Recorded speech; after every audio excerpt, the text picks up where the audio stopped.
আর যে ভাই করছেন কাজটা উনি যদি ভিডিওটা দেখে থাকেন তাহলে একটা কথাই বলা যে ওনার হাতেই ফোন ছিল, কারণ এটা প্রমাণ হচ্ছে আমি যখন তার হোয়াটসঅ্যাপে ফোন দিই প্রথমে উনি ফোন ধরতেছে না, পরবর্তীতে উনি জানি কার সাথে কথা বলে। আসসালামু আলাইকুম, আশা করি সবাই ভালো আছেন। আমি আল্লাহর রহমতে খুবই ভালো আছি। শরীরের অবস্থা আল্লাহর রহমতে খুবই ভালো, কিন্তু মানসিকভাবে ভালো নেই। আজকে একটা আজকে না আসলে ধরেন আরও 3-4 দিন আগের কাহিনী। এক ভাই আমাকে কুমিল্লা থেকে, তার বাড়ি হচ্ছে কুমিল্লা থেকে উনি ফোন করছে। তো এই আগে বলে নেই যে এই পর্যন্ত আমরা কয়েকটি পার্সেলই খুব সুন্দরভাবে পাঠিয়েছি, যাদের কাছে পাঠাইছি তারা খুব সুন্দরভাবে এইটা নিছে, ঠিক আছে। তো তারা নিছে, এর কারণ হচ্ছে তাদের থেকে আমরা অ্যাডভান্স কিছু নিয়ে রাখছিলাম। অ্যাডভান্স কিছু বলতে যেমন আপনার অ্যাডভান্স ডেলিভারি চার্জ বা অ্যাডভান্স তারা মাসের টাকা অর্ধেক দিয়ে দিয়েছে আমাদেরকে। তো আরেকটা সমস্যা হচ্ছে যে অনেক ভাইরই আসেন, ঠিক আছে, যারা মনে করেন আমরা অ্যাডভান্স চাইলে আমরা স্কেমার। ভাই স্কেমার যদি হতাম তাহলে ফেস দেখায় আমরা ভিডিও বানাইতাম না, ঠিক আছে, ফেস দেখে আমরা ভিডিও বানাইতাম না। স্ক্যামার হলে তো ভাই এই যে ফার্ম, আমার নিজের ফার্ম বা আমার ফেস বা আমার নাম, আমার নাম্বার, এত কিছু থাকে না মানুষের ডিটেলসে, ঠিক আছে। আমরা ভাই এই জায়গায় ব্যবসা করতে আসছি। তো আমাদের কিছু বড় ভাই ব্রাদার আছে আমার শরীয়তপুরে, যারা এই ফার্মিংয়ের সাথে অনেক বছর ধরেই জড়িত। কেউ 7 বছর, কেউ 8 বছর, কেউ 10 বছর, কেউ 2 বছর, ঠিক আছে।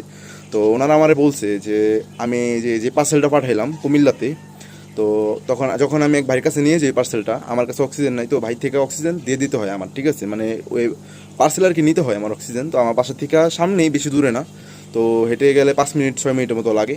তো ওনার কাছে যাওয়ার পর উনি আর কি সব কিছু জিজ্ঞেস করলো যে কী আসে বিষয়ে, কত টাকা মাল পাঠাচ্ছ, ঠিক আছে। তো জিজ্ঞেস করলো যে অ্যাডভান্স নিয়েছো নাকি। তখন আমি বললাম যে না ভাই, অ্যাডভান্স নেই, আমি তো আসলে এখনও ছোটোখাটো মানুষ, আমার এখনও এত মানুষ এভাবে চিনে না, ঠিক আছে। তো শুরু করছি, ট্রাস্টের একটা বিষয় আছে, অনেক মানুষ ট্রাস্ট করতে চায় না, ঠিক আছে। আমার চিন্তা ভাবনা ছিল একেবারেই নর্মাল, ঠিক আছে, মানুষ বিশ্বাস করবে ওই হিসাব করে আমি আর কি অ্যাডভান্সটা নিইনি, কারণ অনেক ভাইরেই চলে যায়, ঠিক আছে। তো আমার ভুলটাই ছিল এটা, কারণ আজকে রাইডার কুমিল্লা গেছে, মানে ওনার বাড়ি যে জায়গায়, ঠিক আছে। যাওয়ার পরে রাইডার আমার ফোন দিছে যে ভাই আপনার যে লোক ওনার তো ফোন দিতেছে, ওনার তো ফোন ধরতেছে না। আচ্ছা ঠিক আছে ভাই, আমি ফোন দিয়ে দেখতেছি। তো তারপরে আমি হোয়াটসঅ্যাপে তারা 10 থেকে 15 বার ফোন দিছি, ডাইরেক্ট কলে তারা আমি 10 বার ফোন দিছি, তারা আমি ভয়েস দিলাম যে ভাইজান রাইডার তো পৌঁছাইছে আপনার ওই জায়গায়, দাঁড়ায় রয়েছে, আপনি একটু যান।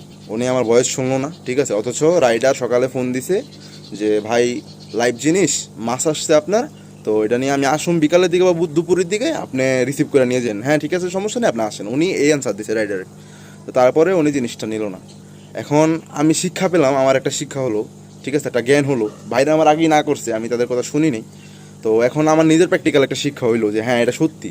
আজকে আমার মাছটা যদি মারা যায়, এটা আমার ড্যামারেজ প্লাস ডেলিভারি চার্জটাও এখন আমার পকেট থেকে যাবে। আচ্ছা এ থেকে বড় কষ্টের কিছু আছে, আমি যে মাছ পাঠাইছি সেটা 100 টাকার হোক, 200 টাকার হোক, 300 টাকার হোক,